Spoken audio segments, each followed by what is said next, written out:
राजनगर नाम का एक राज्य था और वहाँ के राजा अर्जुन सिंह थे। राजनगर बहुत ही खुशहाल और धनवान नगर था। राजा अर्जुन सिंह अपने नगर की प्रजा को अपने परिवार की तरह रखते थे। वो अपने नगर के लोगों की हर जरूरत का ध्यान रखते थे और उस नगर की प्रजा भी राजा को अपना भगवान मानती थी। राजा अर्जुन सिंह को शिकार करना बहुत पसंद था। राजा के नगर में किसी चीज की कमी नहीं थी, लेकिन राजा को एक ही चिंता थी कि अभी तक राजा के बेटे की शादी नहीं हुई थी। वो रात दिन इसी चिंता में रहता था। वो चाहता था कि उसके मरने से पहले उसके बेटे कर्ण की शादी हो जाए। कर्ण को बहुत सी राजकुमारियां दिखाई, लेकिन उन राजकुमारियों में से युवराज कर्ण को कोई भी राजकुमारी पसंद नहीं आती थी। एक दिन राजा चिंता में अपने सिंहासन पर बैठा हुआ था। तभी मंत्री ने राजा से पूछा, महाराज, आप किस चिंता में हैं? मंत्री जी, मैं राजकुमार कर्ण की शादी को लेकर चिंतित हूँ, क्योंकि राजकुमार कर्ण को कोई भी कन्या शादी के लिए पसंद नहीं आती। तो महाराज, आप एक बार इस बात पर राजकुमार से चर्चा कर लीजिए, शायद उन्हें किसी और कन्या की तलाश हो। मंत्री जी, आप सही कह रहे हैं, मैं एक बार राजकुमार से बात करता हूँ। ऐसा कहकर राजा वहाँ से सीधा राजकुमार के कमरे में चला जाता है। राजकुमार कर्ण, मुझे आपसे आपकी शादी के बारे में बात करनी है। आप मुझे बताइए कि आपको कैसी लड़की चाहिए, क्योंकि आपको मैंने कितनी कन्याओं से मिलवाया है, लेकिन आपको उनमें से कोई भी कन्या पसंद नहीं आई है। आप बताइए कि आपको कैसी कन्या पसंद है, मैं आपके लिए वैसी ही कन्या की तलाश करूंगा। पिताजी, मुझे ऐसी लड़की पसंद है जिसे हमारी दौलत शोहरत से प्यार ना हो और ना ही इस महल से, और वो दिल की साफ होनी चाहिए, आपकी और माँ की सेवा कर सके और हमारी प्रजा को भी अपने परिवार जैसा माने। पिताजी, मैं ऐसी कन्या से विवाह करना चाहता हूँ। तब राजा मुस्कुराते हुए बोला, बेटा, ऐसी कन्या तो तुमको खुद ढूंढनी पड़ेगी, वो भी एक गरीब इंसान बनकर। राजकुमार को राजा का ये सुझाव बहुत अच्छा लगा। पिताजी, मैं कल सुबह ही ऐसी कन्या की तलाश में निकल जाऊंगा। राजकुमार सुबह जल्दी उठा और गरीबों के जैसी पोशाक पहनी और उनके जैसा भेष बनाकर कन्या की तलाश में महल से बाहर निकल गया।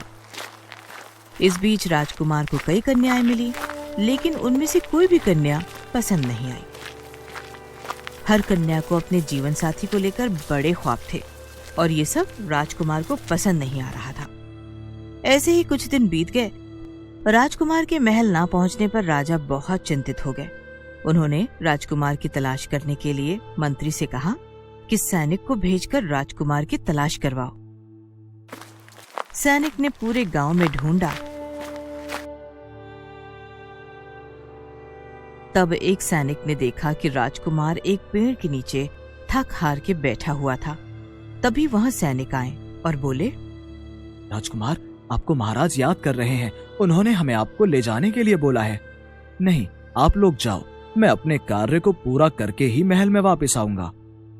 ये सुनकर सारे सैनिक वहां से वापस महल चले जाते हैं कि थोड़ी देर बाद राजकुमार के आगे से कुछ सिपाही और एक डोली जाती दिखाई देती है। राजकुमार ने तभी उनमें से एक सिपाही से पूछा, इस डोली में कौन है? रामगढ़ नगर की राजकुमारी राधा बैठी हुई है। राजकुमारी, कहाँ जा रही हैं? पास ही में एक आश्रम में है, वहां पर गुरुजी के दर्शन करने जा रही हैं। ये बोल के वो सब वहां से चले गए। राजकुमार उस राजकुमारी को देखने के लिए बड़ा ही उतावला हो रहा था। राजकुमार ने उस राजकुमारी के डोली के पीछे पीछे चलना शुरू कर दिया और जब तक वो सब आश्रम नहीं पहुंचे तब तक राजकुमार भी उनके पीछे चलता रहा। जैसे ही राजकुमारी उस डोली में से उतरी तो राजकुमारी को देखकर राजकुमार हैरान हो गया और काफी समय तक राजकुमारी को प्यार भरी नजरों से देखता रहा। क्या यह राजकुमारी वैसी ही है जैसी कन्या से मैं शादी करना चाहता हूँ? तो राजकुमार ने सोचा कि मैं इस राजकुमारी के स्वभाव को जानने की कोशिश करता हूँ। फिर राजकुमार राजकुमारी के पास गया और बोला, मैं राजनगर का राजकुमार हूँ, क्या आप मुझसे शादी करेंगी? नहीं, मैं आपसे शादी नहीं कर सकती। राजकुमार को ये सुनकर बहुत अच्छा लगा। और उसको लगा कि इस राजकुमारी को मेरी दौलत, शोहरत और महल का लालच नहीं है। राजकुमार ने फिर उस राजकुमारी का पीछा किया और उसके राज्य जा पहुंचा। अब राजकुमार को उस राजकुमारी के स्वभाव के बारे में सब कुछ जानना था, तो राजकुमार ने राजकुमारी के नगर के लोगों से राजकुमारी के बारे में जानने की कोशिश की।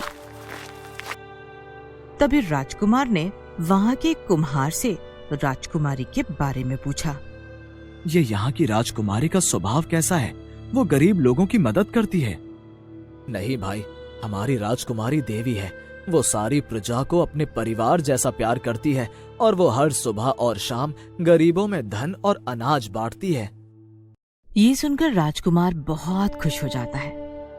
राजकुमार ने राजकुमारी से शादी करने का निश्चय कर लिया, लेकिन उसने सोचा कि राजकुमारी ने तो मुझसे शादी करने से मना कर दिया था। राजकुमार ने सोचा कि अब क्या करूं? फिर राजकुमार ने राजकुमारी के पिता से बात करने की सोची।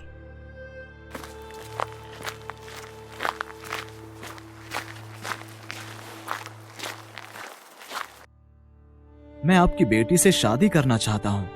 हमारी बेटी को अगर तुम पसंद आए तो हम शादी के लिए राजी हो जाएंगे। राजकुमारी जी, मैं आपसे शादी करना चाहता हूँ। राजकुमारी ने राजकुमार के सामने 3 शर्तें रखी। पहली शर्त, आपको मुझे तीरंदाजी में हराना होगा। ठीक है, मुझे ये शर्त मंजूर है। राजकुमार ने राजकुमारी को तीरंदाजी में हरा दिया। फिर राजकुमारी ने राजकुमार के सामने दूसरी शर्त रखी। आपको अगर मुझसे शादी करनी है तो आपको प्रजा में से किसी एक इंसान की हत्या करनी होगी। क्या? ये आप क्या बोल रही हो? मैं ऐसा कुछ नहीं करूंगा। मैं ये शादी नहीं करूंगा क्योंकि ये प्रजा मेरे लिए मेरा परिवार है। मैं उनकी हत्या नहीं कर सकता। ये सुनकर राजकुमारी खुश हो गई। आप दूसरी शर्त भी जीत गए। मैं आपकी परीक्षा ले रही थी कि आप अपनी प्रजा से प्यार करते हो या नहीं। अब आपको तीसरी और आखिरी शर्त पूरी करनी होगी। तो बताइए, वो रखता हमेशा वायु शुद्ध, फल भी देकर जो हमेशा पेट भरे, मानव बनाए उसका सबसे बड़ा दुश्मन, फिर भी वो हमेशा उपकार करे। राजकुमार थोड़ा सोचने लगा। थोड़ी देर सोच विचार करने के बाद राजकुमार ने कहा, ठीक है, मैं इसका भी जवाब देता हूँ और इसका जवाब है पेड़। ये सुनकर राजकुमारी खुश हो गई। आपने सभी प्रश्नों का सही जवाब दिया है। अब मैं आपसे शादी के लिए राजी हूँ।